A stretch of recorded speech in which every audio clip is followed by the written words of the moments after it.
Looking back now, I should have realized something was wrong the moment we drove through that gate.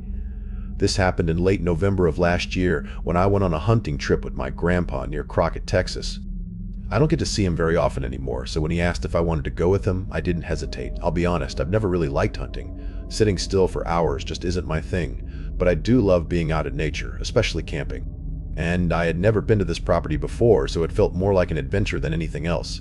After a long drive, we finally pulled over near what was supposed to be the entrance, except it didn't really look like one. There was no proper road. Just a narrow dirt path cutting into the trees and an old iron gate sitting off the side of the highway. It looked worn down, slightly crooked, like it hadn't been used in years. My grandpa stepped out and pushed it open. It resisted at first, then gave way with a loud metallic creak that echoed farther than it should have. Something about that sound stayed with me. We drove in, and as the gate disappeared behind us, the atmosphere shifted. The deeper we went, the thicker the trees became. Sounds from the highway faded too quickly, until everything was completely silent. Not a natural quiet, the kind where you start noticing your own breathing. Eventually, we reached a clearing, and right in the middle of it stood a house. Old, wooden, leaning slightly to one side. It didn't look abandoned, but it didn't look lived in either. Inside, everything felt old, like stepping into another time. We ate, settled in, and went to bed early. For a while, everything felt normal again, until I was just about to fall asleep. That's when I heard it.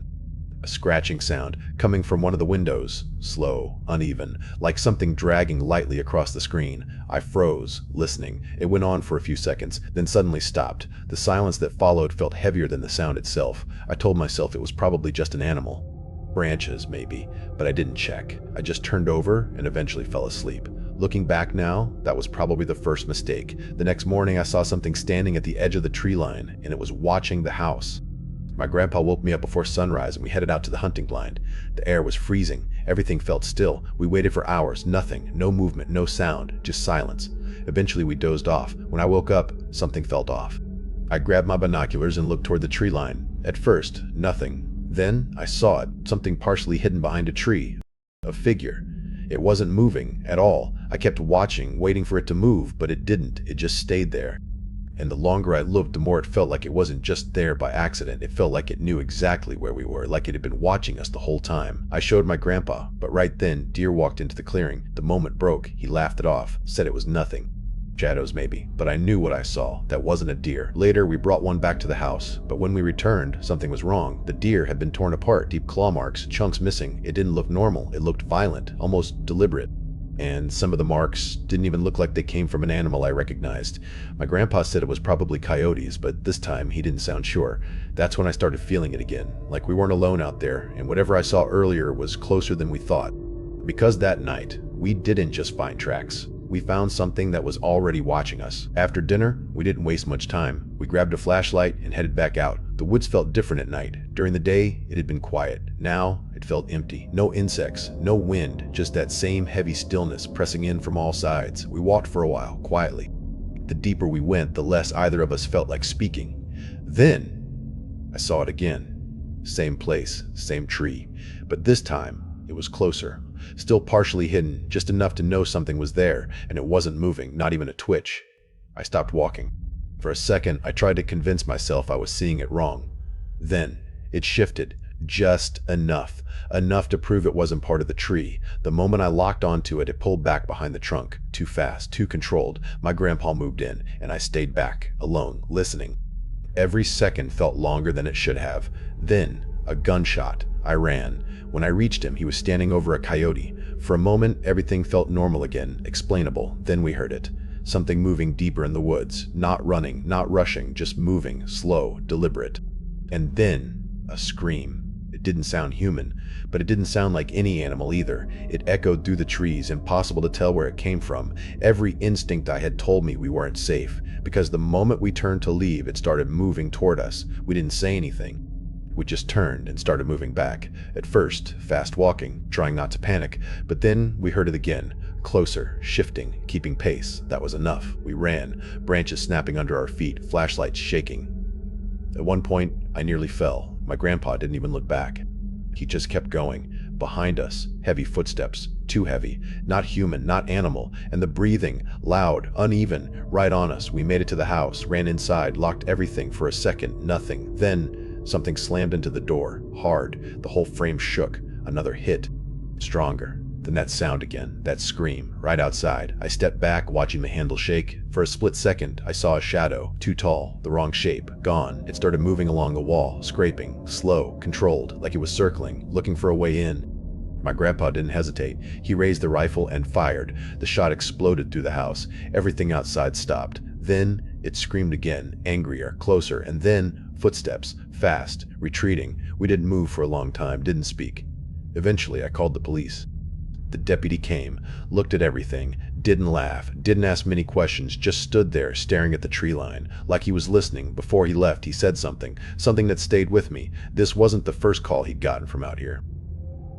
Then he left. Nothing ever came from it. No explanation, just silence. But one thing was clear. We're never going back there, because whatever was out there that night wasn't just passing through. It knew that land, and for a while, it knew exactly where we were. Something felt wrong the moment I stepped into the woods that morning, and when I saw the tree stand, I knew I wasn't supposed to be there. I grew up in a quiet town tucked deep into northern Pennsylvania, where the woods weren't just scenery, they were part of everyday life. Hunting season was treated like an event, not just a pastime. Schools would even close on opening day because half the town would already be out in the forest before sunrise. My dad got me into hunting when I was young, teaching me how to track, how to stay still, and how to respect the land. By the time I reached my early 20s, I didn't need company anymore. I was used to being alone in the woods, moving through the dark with nothing but instinct and a headlamp. This happened in late November during archery season. The night before, a thin layer of snow had fallen, just enough to coat the ground without hiding what was underneath. It was perfect for spotting movement. Fresh tracks stood out clearly against the white. The property I was hunting on belonged to an old family friend of my dad's. It was a large, quiet piece of land, around 70 acres, filled with dense forest, uneven terrain, and a narrow clearing that cut through the middle. An old trail ran across it, barely visible in some places, like it had been forgotten over time. Deep inside, there was a run-down hunting cabin. I'd seen it before, and every time, it looked closer to collapsing. Nobody stayed there anymore. I had been to this property several times, always by myself, and I knew the layout well. That morning, I arrived a little after 5 a.m. The sky was still completely dark with no hint of sunrise yet. The cold hit harder than I expected the moment I stepped out of the truck.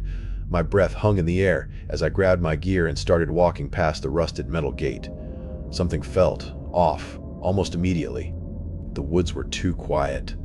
Not the normal kind of quiet you expect before dawn. This was different. No wind brushing the branches, no distant movement, not even the usual early rustling of animals, just stillness. The kind that makes you aware of every step you take. I followed the familiar trail, my headlamp cutting a narrow path through the darkness. After about 15 minutes of walking, I slowed down. That's when I saw it. Up ahead, just beyond the clearing, there was a tree stand. At first, that didn't seem strange, except for one thing. I had hunted this exact area before, and I knew for a fact that tree stand had never been there. I told myself someone must have put it up recently, but as I stepped closer, something about it didn't make sense. For a few seconds, I just stood there staring at it. It sat about 20 yards ahead, strapped to a thick oak at the edge of the clearing. The metal frame looked old, dull, slightly rusted, but not abandoned. The straps were different, cleaner, newer, like someone had replaced them recently. That didn't make sense. I'd hunted this land for years. No one else should have been out there. Still, I moved a little closer, slower now, my headlamp tracing over the stand and the ground beneath it. That's when I noticed the snow. It wasn't clean. The surface was pressed down in uneven patches, like someone had been pacing back and forth. The prints weren't fresh. The snowfall from the night before had softened their edges, which meant whoever made them had been there before the snow fell and hadn't come back since. I crouched down, studying them. The spacing felt wrong. Too irregular to be a normal path. It looked like someone had just been moving in place, waiting. A faint creak cut through the silence. I froze. The sound came from above. Slowly, I lifted my head. My light climbed the tree until it reached the platform. At first, it looked empty. Then I noticed something hanging off the side, a piece of dark fabric caught against the edge. For a second, I thought it was just an old jacket. Then it shifted, not like it was caught in the wind, because there was no wind. It moved slightly, like it had been pulled. I took a step back, my boots crunching louder than I wanted. The sound carried into the clearing and didn't fade the way it should have. And then, from somewhere behind the stand, a slow crunch broke the silence. I didn't move. Another step followed, careful, measured, not far away. I angled my head, trying to pinpoint where it was coming from, but the trees behind the stand were too dense. There was no clear path back there, no trail, no easy way through. But the sound came again, closer this time, deliberate. I tried to make sense of it, but nothing fit. Because whatever was moving back there wasn't trying to hide. I thought it had to be another hunter, but the more I listened, the more I realized something didn't add up. The footsteps weren't on any trail, and they were getting closer, straight through the thickest part of the woods. I stayed completely still, barely even breathing. The footsteps continued, slow, measured, deliberate, each one crunching softly against the snow. I turned slightly, angling my headlamp toward the sound. Nothing, just trees, dense, uneven, packed tightly together. There was no trail back there. I knew that for a fact.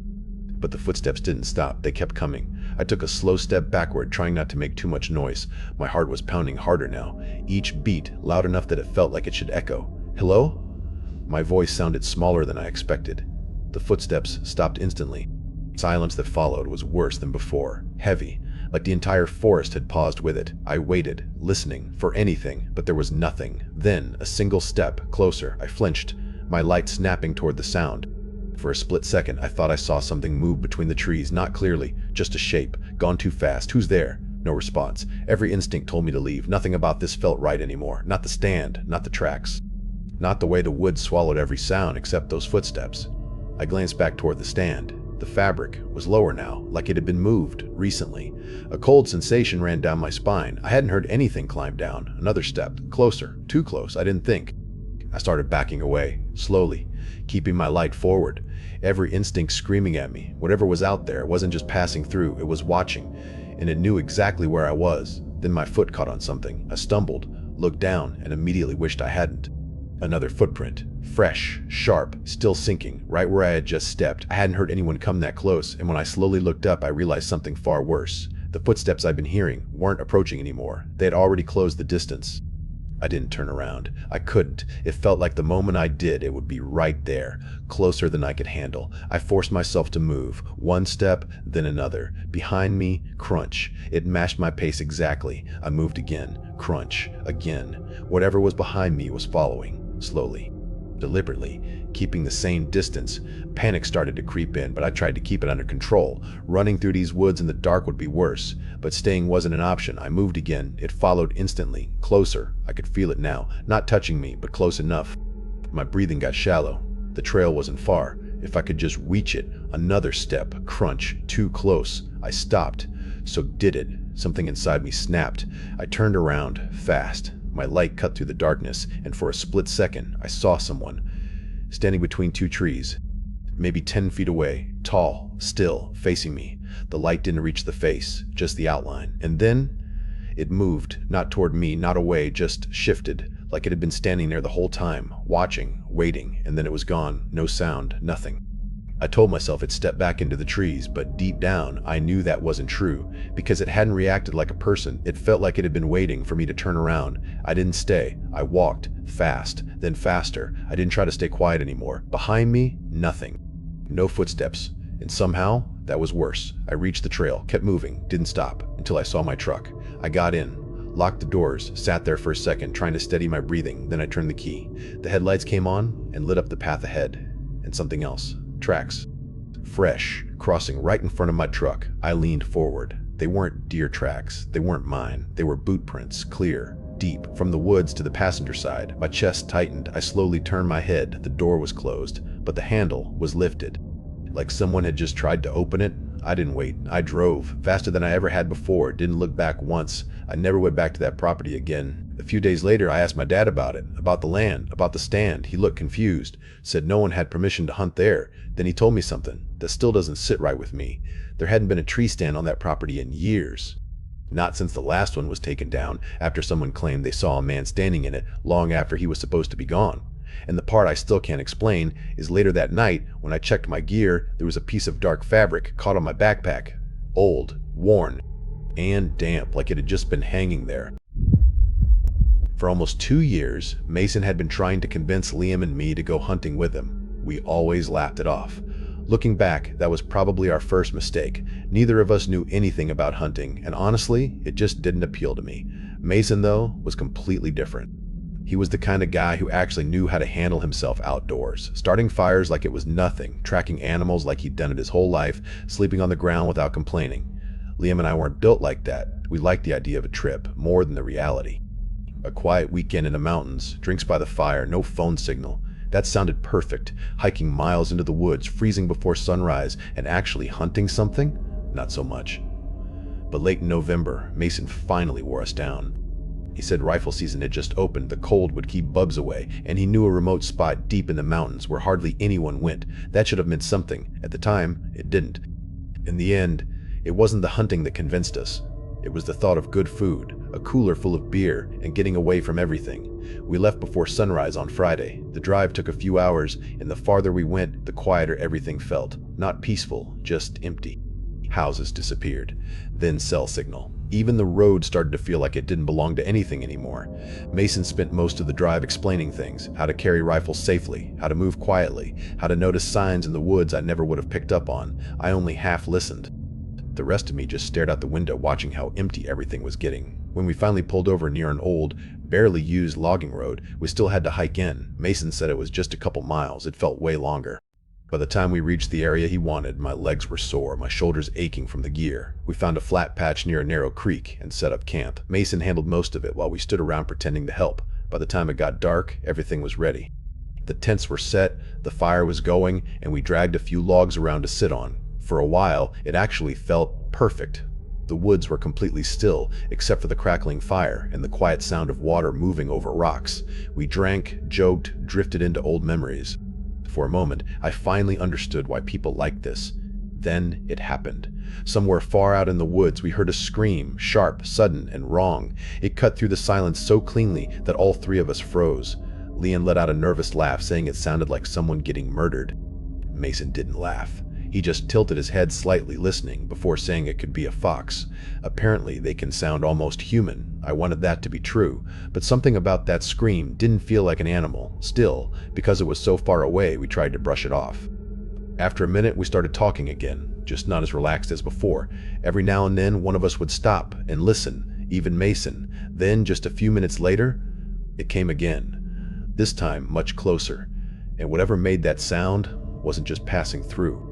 It sounded like it had stopped somewhere in the darkness and was now listening back to us. The second scream didn't just break the moment, it erased it. This time, it was close enough that none of us tried to joke about it. It came from somewhere beyond the trees, just outside the reach of the firelight, not far. Close enough that it felt like whatever made that sound knew exactly where we were, and that's what made it worse. It wasn't random, it felt aimed. Liam stood up first, staring into the darkness like he expected something to step out. Mason followed, slower, more careful. Then Liam did something that made my stomach drop. He called out, "Hey, you need help?" His voice carried farther than it should have, stretching into the trees and then disappearing. We waited. No response, no movement, nothing. That silence pressed in harder than the scream had. Mason didn't look convinced anymore. His eyes kept moving, scanning the woods like he was trying to lock onto something we couldn't see. After a few seconds, he muttered that if it were a real person, they would have answered. Then he said we needed to put the fire out. Now, we didn't argue.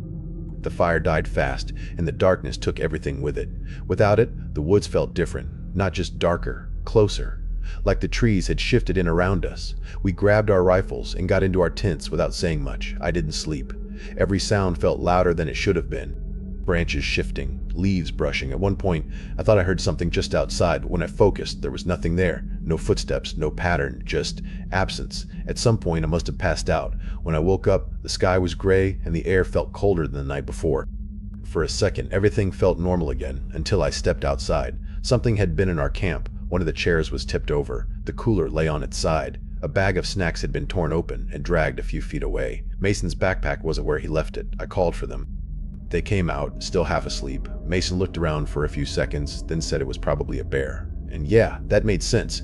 We had food out. We hadn't hung anything properly. It was the easiest explanation. But something about it felt off. Nothing was really taken. Stuff was just moved, like something had gone through everything and then decided to leave it behind. Mason didn't dwell on it. He just said we were moving camp, deeper into the woods, away from the creek. We packed up and started hiking again. The second spot felt different immediately. The trees were thicker. The ground sloped unevenly. Even the light felt dimmer, like less of it was making it through. It wasn't much farther in, but it felt like it. Like we had crossed into a part of the woods that didn't want us there. We spent most of the day hunting. Mason showed us where to sit, how to stay still, how to watch the gaps between the trees. Liam tried to joke at first. He stopped after a while. There's something about sitting in silence like that. It gets into your head. Late in the afternoon, a single shot cracked through the trees. "Mason," he called out right after. When we reached him, the deer was already down, a decent-sized buck, lying still in the brush, and for a moment everything felt normal again, until I noticed something. The woods had gone completely quiet, not calm, not peaceful, just empty.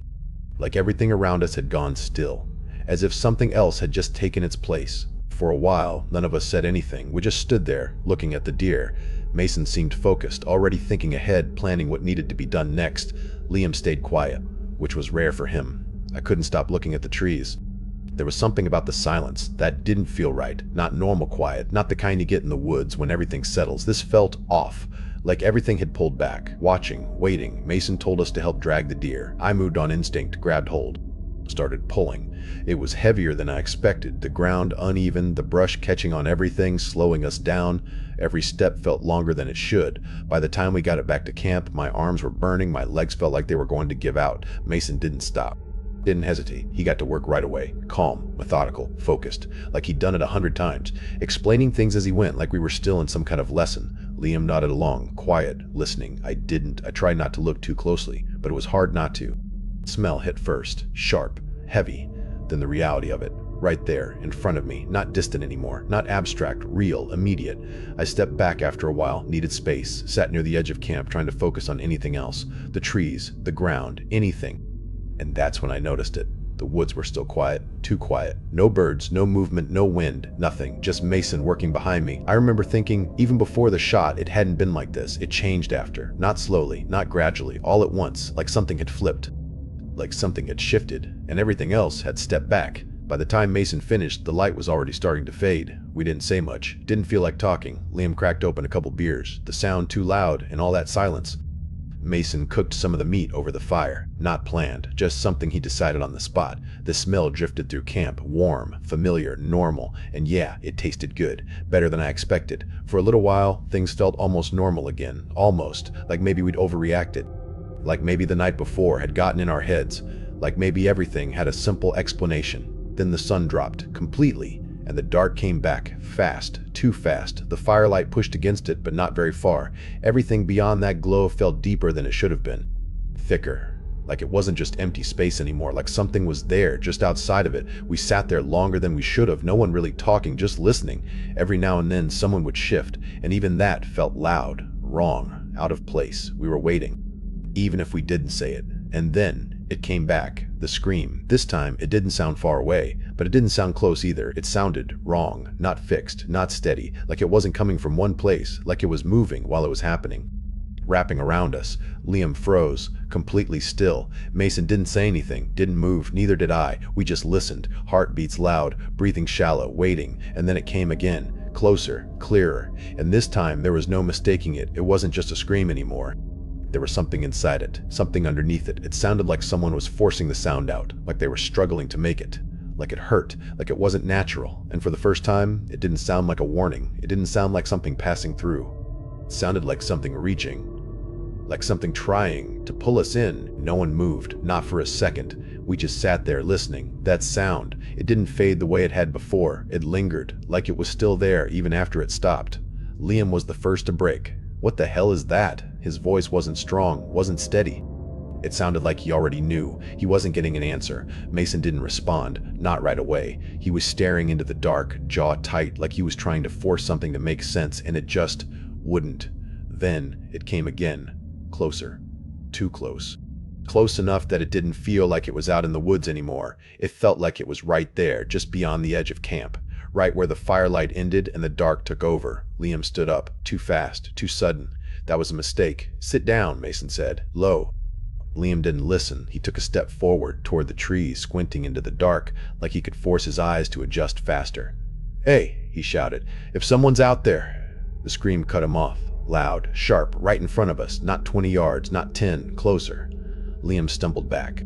Mason was already moving, on his feet, rifle in his hands. I felt it before I understood it.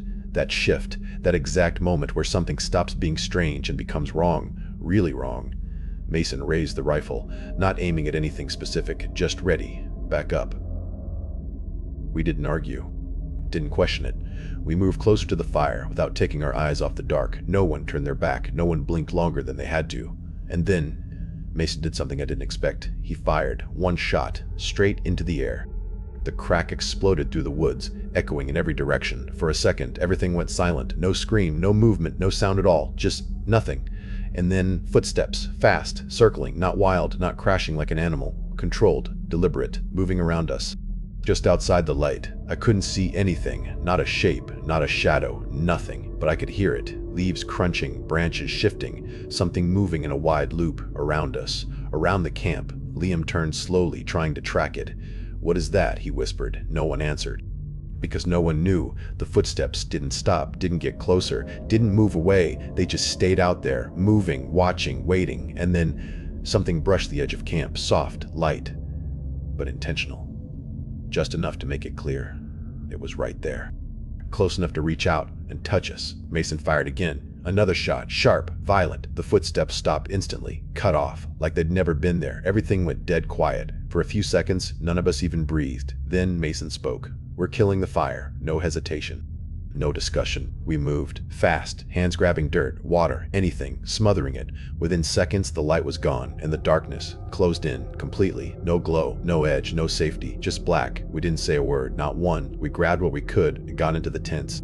No one suggested staying out. No one suggested anything at all. We just knew. I lay there, staring up at the ceiling of the tent, listening to my own breathing, too loud, too fast, trying to slow it down, trying to convince myself it was over, that whatever it was had left, that the shots scared it off, that we were safe. But deep down, that didn't feel true, because it hadn't sounded scared, not once, not even a little. It had sounded curious, like it was learning, like it was deciding what to do next, and a few minutes later, we heard it again. This time, right outside the tents. No one said anything. We just lay there in the dark, listening. At first, it was nothing, just the sound of our breathing, too loud, too fast. Then, movement. Right outside. Slow, measured, not circling this time. Stopping, starting like it was choosing where to step. I held my breath without realizing it. Something brushed against the side of my tent, soft, dragging, like fingers or something being pulled along the fabric. I didn't move, didn't speak, didn't even turn my head. Because I knew. If it wasn't one of them, I didn't want it to know. I was awake. The sound moved past slowly, then stopped. Right between the tents, I could feel it. Not hear it, feel it. That presence, close, too close, close enough that if I reached out, I'd hit the fabric separating us. Then, Liam's voice. Low, shaking. "Mason?" No answer. "Mason? That you?" Still nothing. And then, the scream. Right outside his tent. Loud enough that the fabric trembled. Liam yelled. Sharp, panicked. I flinched, my whole body locking up. And right after that, footsteps. Fast, running, circling again. Closer this time, tighter. Like it wasn't staying at the edge anymore, like it was inside the camp. Something hit the side of my tent. Not hard, but enough to make it flex inward. I couldn't take it anymore. "Mason!" I shouted. "Stay quiet!" He snapped back. Immediate, sharp. He was awake. He'd been awake. That made it worse. Because if he hadn't said anything before, it meant he'd been listening too. The footsteps stopped. Just like that, silence dropped again, heavy, pressing in from every side. Then, a voice. Not a scream, a voice. Soft, right outside. "Help me." Every part of me went cold. It sounded like a woman. Weak, strained, close, too close. Liam whispered something. I couldn't make it out.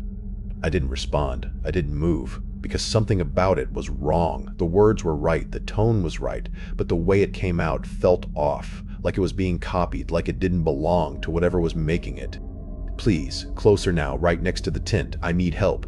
Liam shifted. I heard the fabric of his tent move. "Mason, what if—" "No." Mason cut him off. Flat, immediate, not even a second of hesitation. That is not a person. Silence again. Then, the voice changed. Not all at once, not clearly, just slightly. Enough for something underneath it to slip through, something that didn't sound human anymore.